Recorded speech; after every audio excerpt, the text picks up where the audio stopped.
lawyers hired and paid for by the Christie administration to investigate the governor's office, who then say the governor and most of his office did nothing wrong, will certainly not be the final word on this matter.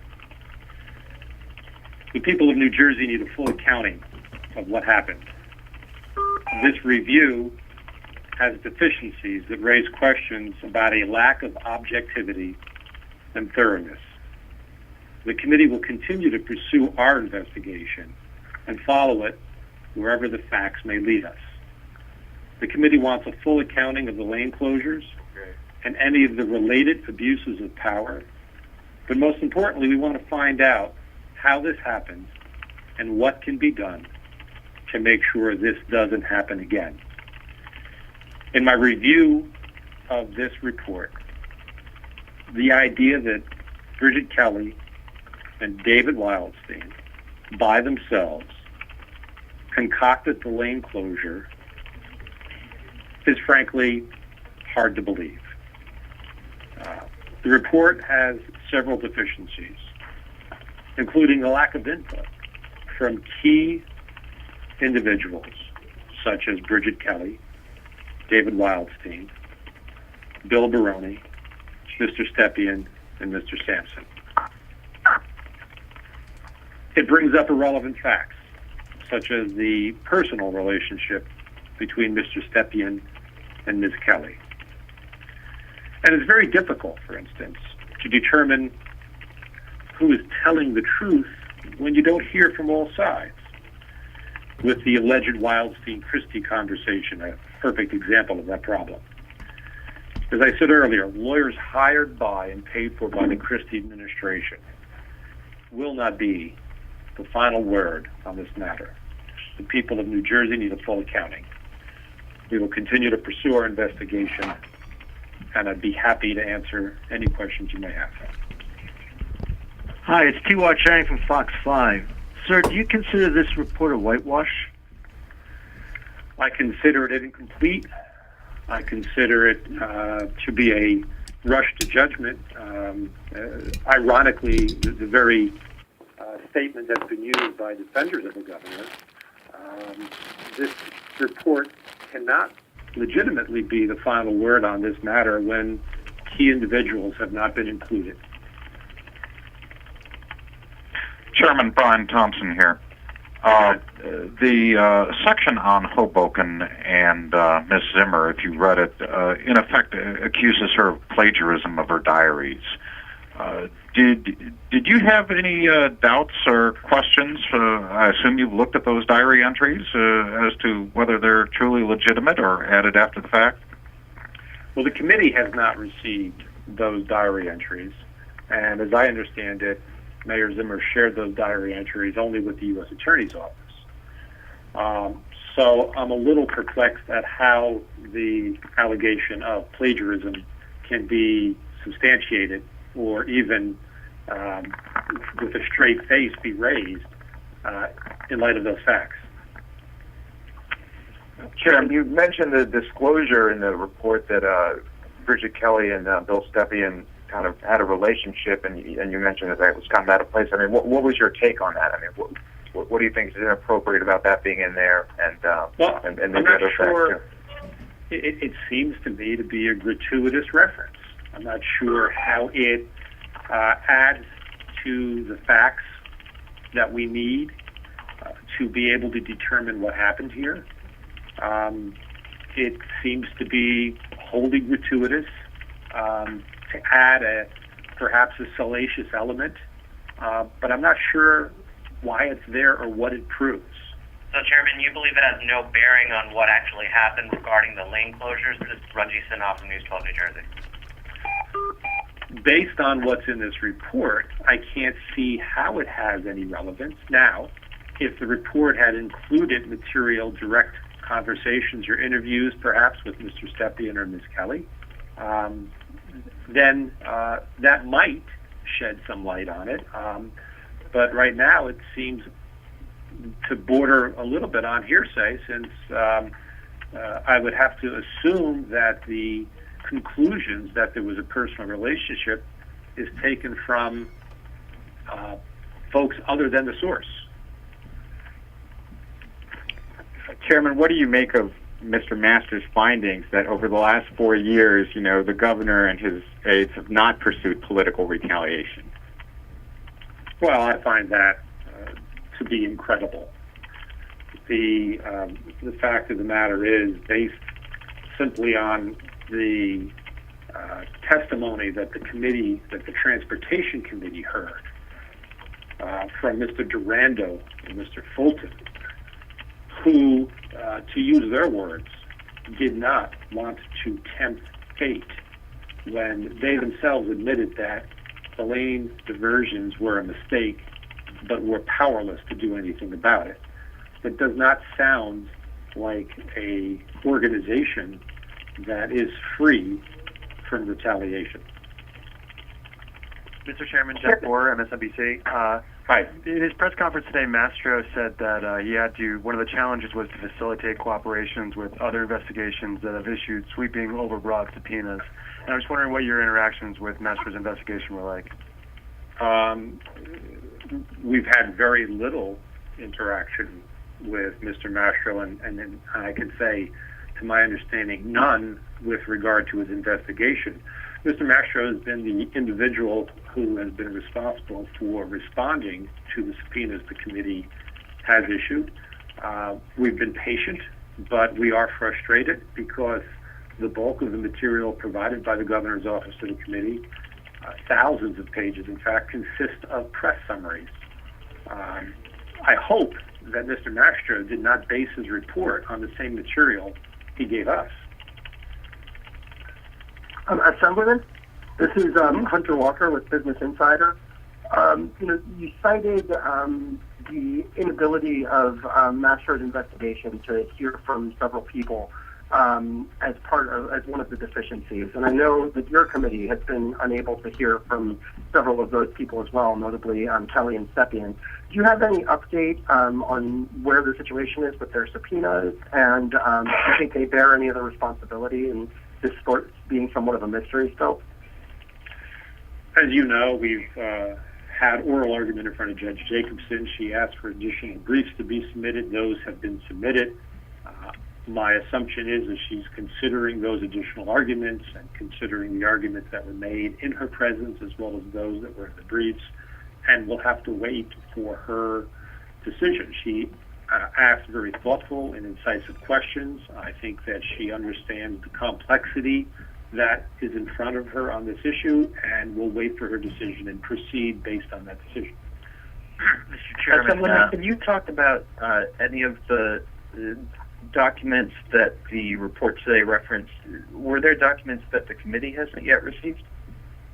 Well, I can't claim to have an encyclopedic knowledge of all of the documents that Mr. Mastro's report says it looked at. And so we're in the process of going through that and comparing what he has provided to the committee by way of subpoena and what he claims to have reviewed in his report. And we will address those facts once we've made that analysis.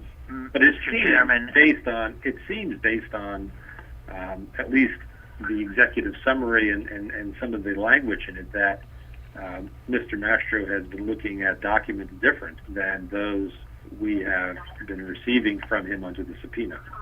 And Mr. Chairman, it's William Rashbaum from the Times. Does the committee intend to subpoena any of the underlying interview transcripts or notes or recorded interviews, if they did record them, from Gibson Dunn? Well, I can't say for certain exactly what we will do because we're still in the process of digesting it, but the governor said when this issue first broke in January that he wanted to cooperate.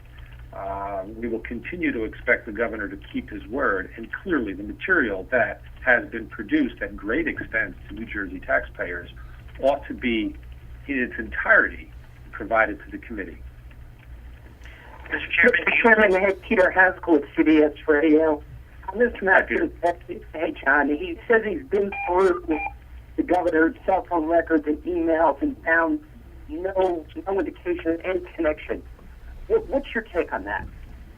Well, why doesn't he send those over to the committee and we'll decide for ourselves? Do you suspect there's anything in there, or is this a cover-up, or is this just willful ignorance? Well, let's take a look at where the report comes from. It comes from Gibson Dunn, firm hired at great expense by this administration. One of the partners in Gibson Dunn, Mr. Mastro, had previously worked for the represented the Port Authority when the Port Authority was responding to the Assembly Transportation Committee subpoenas. Another one of those partners has personal ties to the governor. It strains credibility on how this report can come to the conclusions it has, given the close connection that many of the people involved in preparing this report have with the governor's office, and the lack of all of the material relevant to this issue being examined by Mr. Mastro's firm. I just can't see how they could come to the conclusion they have without having all the facts. You guys have placed the price of this report at $1 billion. How did you arrive at that figure, and how much has your committee spent on this investigation? Well, I'll talk about our committee. I believe our first bill for the first part of this work has been about $200,000, and I think that's public record. I think that's already been reported. In terms of the $1 million, I'm relying on reports that I've read in the press that have placed the cost of this at $1 million. Mr. Chairman, what you mentioned about Randy Mastro and the other partner, do you believe they had a conflict of interest that should have precluded them from doing this review? Well, I don't know enough about their practice, and I don't know enough about exactly what else they're working on, but I can say that it is difficult to conceive on folks with such a close relationship to the governor to have a completely unbiased view on how this should turn out. What do you think of the law firm's recommendations in the report, reorganization of the Port Authority, all the things, conclusions that they draw as what needs to be done? Well, I'd have to ask the question as to why the governor vetoed the Port Authority reform legislation that he had in front of him. If the recommendation now is to close the barn door after the horse is out, it seems to me that we could have started this process a long time ago if the governor just agreed to the recommendations and to the legislation that the legislature had made. But clearly, along the lines of other recommendations that have been made by my Republican colleagues in the legislature about reforming the Port Authority, while transparency and accountability is important, it is clearly more than just transparency and accountability. It is a fundamental culture at the Port Authority that needs to be changed. It is a business model that no longer operates correctly for the benefit of the public that it's supposed to serve. The Port Authority needs to be fundamentally remade from the ground up. Mr. Chairman, can you speak to the specific allegation in the report that the Wildstein mentioned the enclosures to the governor while they were going, and can you say while they were going on, and can you say whether that squares with what the committee has already known? Say that again. I'm sorry, I didn't catch your entire question. Can you say whether the allegation that David Wildstein mentioned the closures to the governor while they were happening, can you say whether the committee already knew that, and sort of how important you think that fact is? Well, the governor has denied any contemporaneous knowledge of the lane closures. Any report that suggests that he had contemporaneous knowledge of the lane closures calls into question the governor's prior statements. John, it's Michael Aaron from NJTV. Hey, Michael. Hi. Do you find it salient that the report exonerates the governor of knowing ahead of time or having anything to do with the lane closures, but seems to be silent on what he knew about the so-called cover story, whether in fact he knew, say, when Baroni testified before your committee, that was not the entire truth? Is it relevant that they didn't really address that? Well, I think it's relevant. I think that all of the statements that have been made by the governor about this cover story have been relevant. I mean, even after Pat Foy testified that there was no traffic study, the governor at one point in time said, well, there may have been a traffic study. So it seems that the governor very valiantly wanted to hold on to that fiction, even in the face of testimony that refuted it. Why this report refuses to go into depth on that is just one of the many areas that have been pointed out as deficiencies in this report. It seems more of a rush to judgment to put into writing a document that exonerates the governor, so the governor can point to the report and say that he has had no involvement. See, there's a report that says I've had no involvement. But it really begs the question. Fundamental issues are not resolved that would really help provide clarity as to what this administration knew and when it knew it. Assemblyman, the report mentions that the governor was apparently crying after he read the Bridgegate document. What's your reaction to his emotional state, and why do you think they included that detail? I'm not sure how to address the governor's emotional state, and I would probably suggest that the governor should address his emotional state. But there are a lot of curious, gratuitous references. The first that I mentioned was the reference to a personal relationship between Bridget Kelly and Bill Stepien, and this, the governor's emotional state. I guess the report perhaps wanted to show that he was remorseful. I don't know. You'd have to ask the governor why that was in the report. Mm-hmm. Assemblyman, what do you think about the whole tone of the report? You know, talking about the governor getting teary-eyed and things like that. Do you have any reaction to the tone overall? Well, it reads more like a novel than a work of fact.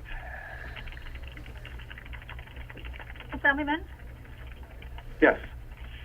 What do you think of the fact that none of the witnesses were interviewed under oath and that Chairman Sampson was not interviewed at all? It's very disappointing that they were not interviewed under oath, and it's very disappointing that Chairman Sampson was not included. There's a reference in one of the emails that were released after David Wildstein's appearance before the Transportation Committee, in which Mr. Wildstein claims that David Sampson is helping them to retaliate. And there is another email reference in which Mr. Sampson expresses dismay that Mr. Foy had ended the lane diversion, and he had said that Mr. Foy was, I think his phrase was, playing in traffic. It certainly seems that Mr. Sampson had some very strong opinions about this episode, and it would have been important to have his testimony prior to writing a conclusive report. Mr. Chairman, one more thing. Is that something that in reports of this nature, I mean, are they typically done without talking to witnesses under oath? I mean, you're a lawyer. Well, a report to exonerate the governor is not a typical report, so I'm not sure I could answer that from the standpoint of your question that, well, I'm a lawyer, what do I think? You know, this is pretty novel territory. And it's clear from the email that we are in, that you are in possession of publicly, that Mr. Sampson had some strong opinions about what had happened. It's curious that a man who leads the agency, who expressed strong opinions about what had happened, is left off the roster, so to speak, in coming to these conclusions. It just seems like a glaring omission, and perhaps it was intentional to avoid having information in the report that was not helpful. Do you think that, I mean, Randy Mastro says we looked at 250,000 pages of documents, we interviewed 70 witnesses, we took their iPhones and their BlackBerries. we were exhaustive and we were not able to turn up any evidence that anybody other than these 4 people had any role in the bridge closures. What is your response to that? I mean, just not to be repetitive, but to be repetitive, and what I said before, it seems like it's a rush to judgment to come to a conclusion, to provide the governor with a talking point so that he can attempt to put this controversy behind him. But the report has factual holes that I believe make it insufficient to accomplish that intended goal.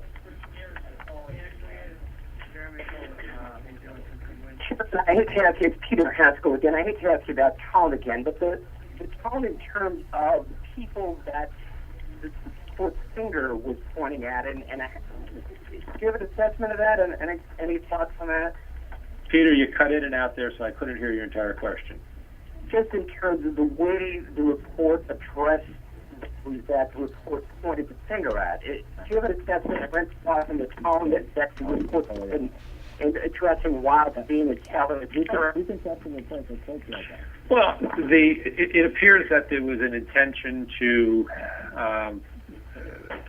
basically point the finger at Kelly and Wildstein without clearly having all the material in front of them, and to exclude certain people from the inquiries that have been made. So it's a defective report, in my view, and the view of my co-chair. I think the tone is all part of that. And, the tone that Randy Mastro chose to write the report in, you'd have to ask him, but it reaches conclusions without complete information and is therefore defective. Mr. Chairman, with respect to, this is Ron Rolston from Fox News, with respect to the exchange that Wildstein claims to have had on September 11th at a memorial, Mr. Mastro says, Wildstein may or may not have, even if he had said something about traffic problems, it wouldn't have registered with the governor. Do you think that there's more to that in fact it should have registered, or what do you say to that? I just can't help get by the fact that the guy the governor barely knew was talking to the governor about traffic in Fort Lee, and now the governor doesn't remember it.